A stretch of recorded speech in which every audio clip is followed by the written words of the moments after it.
All right, welcome back. Today we are going to talk all about, I think this is episode 5. So week 5 of building a motor apparel company when I know nothing about the apparel industry. So what did we accomplish last week?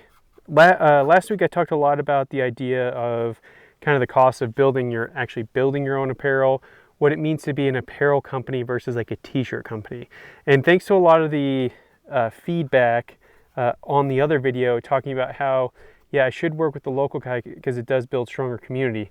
However, I do agree with that. And I think with my other businesses, there is an opportunity where I just need reprinted gear. I don't need to make my own apparel, but I do think it is important in this process to make our own apparel actually from start to scratch. So I think I'm going to go and actually make our own shirts, choosing our own fabrics. So those should be good. Next, this week we are having some struggles with the denim side of things, actually, because most of the manufacturers want large, massive quantities and they want big investments. So they want, $1 million orders. So we are running into a bit of a struggle trying to find a denim manufacturer for the denim version of the pants we're working on. The kind of more twill version, or kind of like the material similar to what I'm wearing here, like a Cordura style fabric. That seems pretty easy to be able to accomplish, and those ones are coming along. So samples are being cut with our initial styling run. I'm not going to lie, I do have a little bit of concerns. I hope the styling comes through in the way that I hope it will. So they are cutting using fabrics they already have available and trying to match the styling just based on like our kind of styling cues. So I'm kind of anticipating and wait to see how those turn out. The next thing I started working on over the last couple weeks is I actually joined kind of like a business incubator. I have done similar things in the past and they have been helpful. I think I always do learn something. I think somebody, I can't remember when, but somebody told me a long time ago, like if you feel like you're too good to go back and relearn the basics, you need to go back and relearn the basics. And a lot of times I feel like this is one of those things where it's just like, it is good to go back and relearn the basics. I am not going to tell you who I'm using, not because it's super special or super secret, but mostly because I want to protect you guys. So like in my technology business, we have a lot of referral partners and we get a lot of requests for other partners, that like want to set up referral programs. But for me, it's not like with most of our referral partners. So man, there's a crazy amount of bugs over here. With our referral partners, it's not about like making money, because most of the time we turn down the money side of it, which may seem crazy, right? Like why would you turn away money? Because we want to be able to refer our customers, and any financial benefit they get from us, they essentially hopefully will get in a discount using the product, because then they're happy, right? Like then the customers that are paying us for us to provide our services to them, they're going to be really happy because they got a great service that they didn't know about based on our recommendation, and they got it at a discount because they were a customer with us. And so then that means they're more likely to refer us to other customers, and they're more likely to continue being a customer. So in the long run, it's like not really, it's like, like what's that term, like biting off your nose to spite your face. So with all that being said, I don't want to refer you guys and tell you about this program if it turns out to be terrible.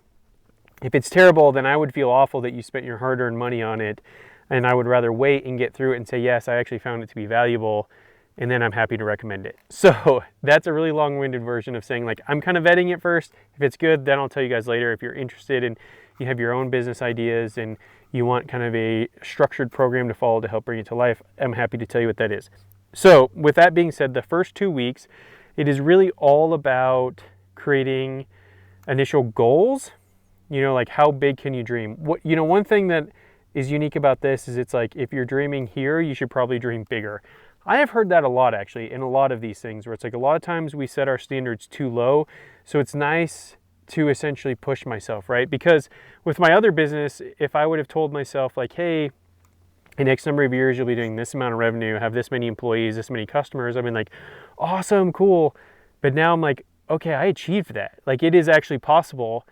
And so now I'm thinking bigger. And so like my initial goals, I was like, no, I started working on the financial piece of it and working backwards. Like if we can reach X market share, if we can at X price per ticket, average ticket transaction, what kind of revenue would that be per month? Per day, and then per month, and then per year. And then actually looking at it, I was like, actually we can do far better than I anticipated with not like without being super, super big, if that makes sense. So I've never been very good at actually writing down goals and then building a plan to achieve them. And so the first week was just like all about dreaming big, thinking about the things that you want to do, what do you want to accomplish. The second week we really got into actually a really nice plan. And the hard thing is, and it was like all about creating a vision and what that vision looks like for your company. And so just kind of the process was basically like getting everything on paper. So you have a lot of room to just like basically brain puke all of your ideas onto paper. And then you slowly go back, reread, and whittle it down until it's super refined. That was actually very, very helpful. So much so that actually the small team that I'm currently working with on this 0 Mile project, I immediately sent them that vision. And I was like, here's my vision. Here's what I want to accomplish. Here's what I imagine our team looks like. Here's what I imagine our financials look like. Here is the vision for 0 Mile. And so far it has been really helpful for the two people that are helping me with this project, because now it gives them a clear, defined path and goal and trajectory. So whenever they are making decisions or doing things, it is pushing them towards that vision. So shortly, like what is kind of a clear vision I can give you that I kind of came up with? There are a bunch of things that I would love to share with you, but they might be boring because they're not important to you. I would say one of the most important is when I think about team culture for 0 Mile, I want it to be a people-first organization. And so what does that mean? Essentially, in order of importance, these are the things we focus on: people, purpose, profits. This is not really anything new. So this gave me a great starting point, because this is what I do with my technology company, is we are all about people, purpose, and profits in that order. I feel like if you take care of your people, not only internally, but externally, i.e. your clients, they will then help you achieve your purpose. And then if you're achieving that purpose, it will bring value to the market, and then you'll be rewarded with money or profits. And so if we focus on those things in that order of importance, I think it's super important. So yeah, had a brain fart, but that was kind of the first thing, is just basically thinking about the culture piece. There are a whole bunch of other pieces, thinking about financials, etc. I won't go into those. The next one that you guys might find interesting, and if you've made it this far, leave a comment below. Have you been enjoying this process? A few of you have said you're really excited to see what products we produce. Hopefully I'll have some teasers that I can send in the next couple weeks, because I'm hoping to have this initial run here, initial kind of design samples, not actual fabrics with our fabrics, but just kind of overall build quality and design fabrics in the next couple weeks. Also, total side rant. Found out my guy, my apparel kind of guru, for lack of a better term, he has also worked with Carhartt, which is really awesome, because we were talking about kind of some design aesthetics, and I feel like Carhartt was kind of like really kind of became this, as a working man's pant, but really adopted well into the outdoor industry. And so we were kind of like talking about them and taking some design cues from them, and what things do we really like about it? Why did we think that was successful? What sort of things can we learn from them? And he's like, oh, I've got an insight. I've done a lot of work with them. I've got a friend who works there. I can definitely get some more insights. Again, we're not stealing anything from them. We're not doing anything illegal. But again, why reinvent the wheel? If there's something that's already successful that maybe you can adopt into your own vision, why duplicate it, right? Like work smarter, not harder. Anyways, okay, that side rant done. Again, leave a comment if you've been enjoying these videos. Leave a comment if you think it's stupid and you don't like following along and you think I should stop this and you think that this clothing company is going to fail. Leave those comments below. Subscribe, because it is free. It doesn't cost you anything. It just helps the channel. And last but not least, I'm getting long-winded here. I think part of the vision is also that I was able to really refine down and help me get clear on is when I think about blending this idea of coffee culture and motorcycle culture, what does that mean from an apparel standpoint? And actually talking with a friend of mine who's an amazing adventure rider, and I hope to be as good as him on bikes one day. He said, I'm really looking forward to this, because I would love to walk into a coffee shop after going for a ride and not looking like I just came off a Mad Max movie set. So I think that is a great way to, was just a great analogy. And the vision that I was able to get really clear on and communicate with my team is I want the apparel that we're always asking ourselves, if I wouldn't wear this when I'm not riding a motorcycle, then we got to scrap it. It's not good enough yet, right? So, and and I'm here again, I am just like losing some confidence in actually being able to accomplish that, because most motorcycle apparel that has protection and functionality built in is super bulky. So it's like, can we really do it? And I think the first run is going to be close. I'm going to admit, the first run, if you want to get in on the first run, it's going to be close. It's not going to be there, because we're going to have to learn from it, right? We're going to create our MVP. We're going to get it to you guys. I'm getting uncomfortable in this rock. It's a cool location, but I'm getting uncomfortable.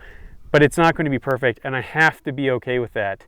And I've got to just be honest about it. It's not going to be how good it's going to be in 3 years, because it's all about incremental steps. So, but always pushing forward with that vision. If I'm making something now, would I put this on a Sunday if I was going to church, or if I was going out for lunch, or whatever? Like, would I still put this on, or would I not? Because it's too uncomfortable, it's too bulky, it's too heavy. And so always pushing with that design idea in mind. That's the vision. Leave me your thoughts below. What do you think? Again, leave me a comment. Even if you think this is the worst idea in the world, all of you guys that used to leave comments just like basically talking trash, where have you gone? I miss you. Don't be afraid. Leave those comments below, because honestly, at the end of the day, I don't care. Actually, I care about the people who actually want to give me their honest opinion. You guys who give me your honest feedback, even if it doesn't agree with me, I appreciate that more than somebody just talking trash, because somebody just talks trash, like, I don't care. Like, it doesn't bother me one bit, but I still enjoy it. So please leave those below, because I haven't done a responding to your comments video in a long time, and I think that would be fun. Anyways, I'm talking way too much. I'm getting long-winded. So until next time, subscribe, comment, notification bell, all the YouTube jazz. And until next time, stay safe out there.